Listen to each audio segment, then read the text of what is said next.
come here. All right. Who's this guy? It's I Am Tug. And what are we doing? We're doing some low light portraits. And who's this? We have a guest, Jake, and the lovely model over here. Introduce yourself. Hi, my name's Rachel. Hi, Rachel. Nice You ready to for meet this? you. Uh-huh. A little bit snowy, but I think we're good to go. Let's go.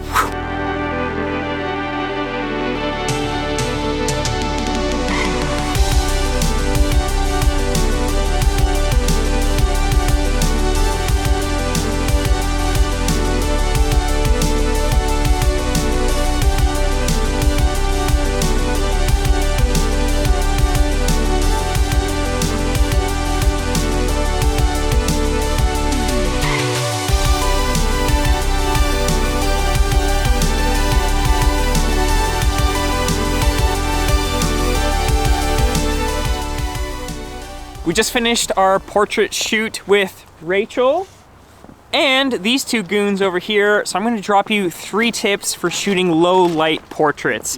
Tip number 1 is don't be afraid to bump up your ISO. Sometimes we can be a bit scared when it's low light to go beyond 800 ISO or 1200 ISO, but modern cameras are so good these days that even bumping it to 3200 or 6400 ISO with something like my R6 shows very little noise. I'll put some examples on the screen, and as you can see, even after editing them, they turned out pretty good, so you don't have to worry about losing any detail in the shadows or them ending up being too noisy. Tip number 2 is, as you can see, we're shooting outside in the snow. Sometimes going out when it's not the perfect weather can give you great results. It's the added atmospherics of whether it's raining or snowing that can really add a bunch of depth to your scene. All right, Tung, we need a tip for shooting low light portraits. Okay. As someone who is, I would say, a neon portrait master, Right. what is something that you would tell the viewers to do when shooting low light portraits? Did you tell them to shoot wide open? No. So next tip is shoot with a low aperture setting. If you have a 50mm lens, You have to shoot it at the widest aperture, f1.2, f1.4, f1.8, or even f2.8. so in my case, I was shooting with f2.8 lenses. Yeah. That's as low as my aperture can go. And what that does is that opens your camera to let in as much light as possible. Like right now, it's really dark. So let's do this.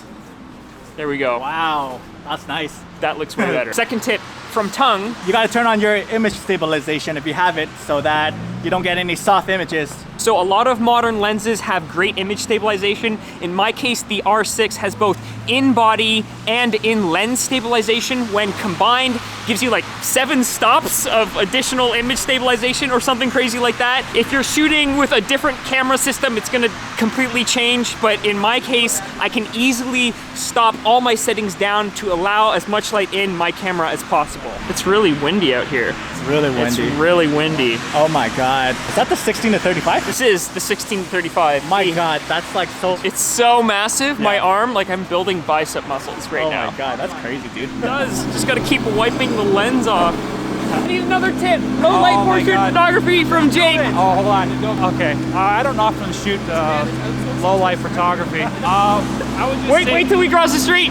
So for somebody who's been picking up photography and trying to learn for the last year and a bit, maybe a little bit more, I would say just have the confidence. Go out, push yourself, do something new. Don't try to go and look at some other people's work and be like, this is something that I have to achieve and be working in your own mind, overthinking. Just go out, shoot the stuff. Don't look for the perfect thing. Just get active, proactive at shooting the content that you need. Don't always look for the perfect exposure in the shot. Everything doesn't have to be perfect in the shot, because you could always go back and in post-production and tune it up the way you want to that way. So as new photographers, sometimes we have this paralysis of not wanting to start and feeling like everything has to be perfect. Yes. But the best thing you can do is just go out, shoot, and don't be afraid to make mistakes. 100%. There you go. That is 2 tips from me, 2 tips from Tung, and I think 1 tip or a bunch of tips from Jake just to get out there and start. So if you're someone who wants to start portrait photography, whether that's during the day or at night with crazy low light settings, I'd love to hear what your thoughts are. Leave a comment below. Are you someone who does portrait photography or wants to start portrait photography? And did you find these tips helpful? If you did, hit the like button, subscribe, and I'll see you in the next one.